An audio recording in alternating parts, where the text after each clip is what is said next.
गुरुग्राम के सेक्टर 31 में उस वक्त सनसनी फैल गई जब सेक्टर के एक मकान से बड़ी मात्रा में विस्फोटक बरामद हुआ। पूरे विस्फोटक को पुलिस के बम निरोधक दस्ते ने निरस्त कर दिया, जिसमें एक तेज धमाके से आवाज भी सुनाई दी। गुरुग्राम के सेक्टर 31 स्थित कोठी नंबर 12 पीसी कोठी के बाथरूम में से बड़ी मात्रा में विस्फोटक बरामद हुआ है। जिस वक्त इस विस्फोटक की जानकारी पुलिस को लगी तो पुलिस ने मौके पर पहुंचकर बम निरोधक दस्ते को मौके पर बुलाया। विस्फोटक का सर्च ऑपरेशन शुरू किया गया तो मौके से 2 hand grenade, 15 practice hand grenade, 43 गोली के खाली खोखे और बाइक स्ट्रीच को बरामद किया गया। बम निरोधक दस्ते ने करीब 4 घंटे की मशक्कत के बाद इस सारे विस्फोटक को 6 फुट के गड्ढे को खोदकर उसमें डालकर निरस्त कर दिया। इस वक्त बम निरोधक दस्ते ने इस विस्फोटक को निरस्त किया, उस बीच एक बड़ा धमाका भी हुआ। पुलिस और एक्सपर्ट की माने तो यह 2 हैंड ग्रेनेड और बाकी का विस्फोटक इतना खतरनाक था कि यदि यह मकान में फट जाता तो आसपास के इलाके को काफी नुकसान पहुंचा सकता था। इसलिए बम निरोधक दस्ते ने 6 फुट का गड्ढा खोदकर उसमें इस विस्फोटक को डाला और उसके ऊपर मिट्टी से भरे कांटों को भर दिया और इसे निरस्त किया गया। गुरुग्राम पुलिस को इस पूरे मामले की जानकारी स्थानीय थाना में मिली पुलिस को अपने गुप्त सूत्रों से हासिल हुई थी, जिसके बाद इस पूरी विस्फोटक सामग्री को बरामद किया गया और उसे वहीं निरस्त भी कर दिया गया। पुलिस को जो जानकारी हाथ लगी में सेक्टर 31 में स्थित इस कोठी का मालिक पिछले 2 साल से यहाँ नहीं रह रहा है। कोठी रविंद्र अग्रवाल दिल्ली निवासी के नाम पर है, जो कि पेशे से चार्टर अकाउंटेंट है। ऐसा सुबह मैं किसी फंक्शन में था, एसएचओ साहब का कॉल आया कि आप एक बार आ जाओ। मैं सोचा कल जो कत्ल हुआ उसके सिलसिले में कोई बुलाए होंगे, फिर यहाँ आके पता लगा कि कुछ और ही कहानी थी। राजेश तो उससे जो प्रॉपर जो सेट प्रोसीजर है सबसे परमिशन ली गई और घर में रेड डाली गई है। रेड के साथ मैं खुद गया था, मैं और एसीसी साहब सबसे पहले अंदर गए थे तो हमने देखा कि वहाँ ये लोग कुछ और भी पटाखा हुआ भी है। नहीं, वो कुछ वेसल्स बच गए थे, उनको अभी शायद वो किया है। तो आपने क्या देखा?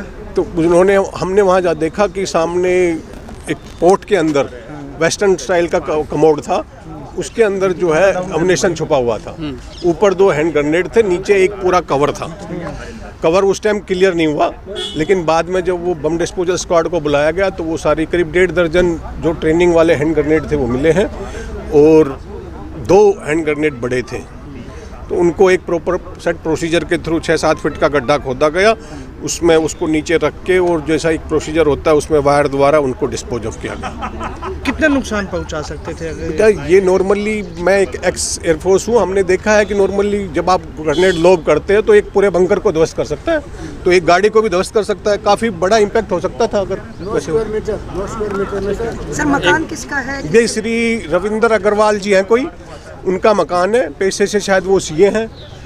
कोविड से पहले उसके बच्चे आया जाया करते थे, अभी उसके बाद 2.5 साल से मकान बंद पड़ा है। लेकिन ऑब्वियसली ये बहुत कंसर्न की बात है और एज ए प्रेसिडेंट होने के नाते तो मुझे तो रियली फील हो रहा है कि इट्स नॉट गुड।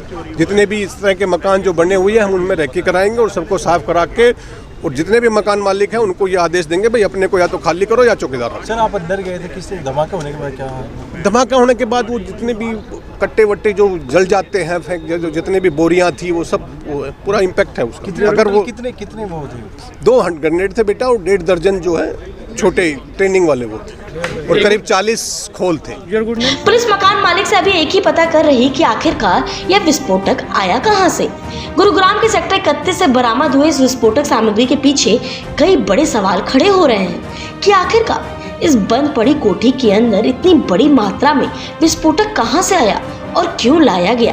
फिलहाल पुलिस मामले की तफ्तीश में जुटी हुई है। गुरुग्राम पुलिस की एक टीम दिल्ली के इस मकान मालिक से जानकारी एकत्रित करने के लिए रवाना भी हो चुकी है। मर्डर हुए हैं और आज ये 12 नंबर के अंदर हम लोग सारे पुलिस वालों के साथ ही खड़े हुए थे, तो 12 नंबर में ये कुछ मिला, ये तो बड़ी अचरज वाली बात है। यानी यहाँ पे कहीं ना कहीं सिक्योरिटी का बहुत बड़ा लैब है। अच्छा, ये किन की कोठी है? तो मिस्टर अग्रवाल हैं, उसका नंबर शेयर कर दिया गया था देशवाल जी को भी, एसएचओ साहब, and he is a chartered accountant. कब से नहीं आया जाया करता था यहाँ पर?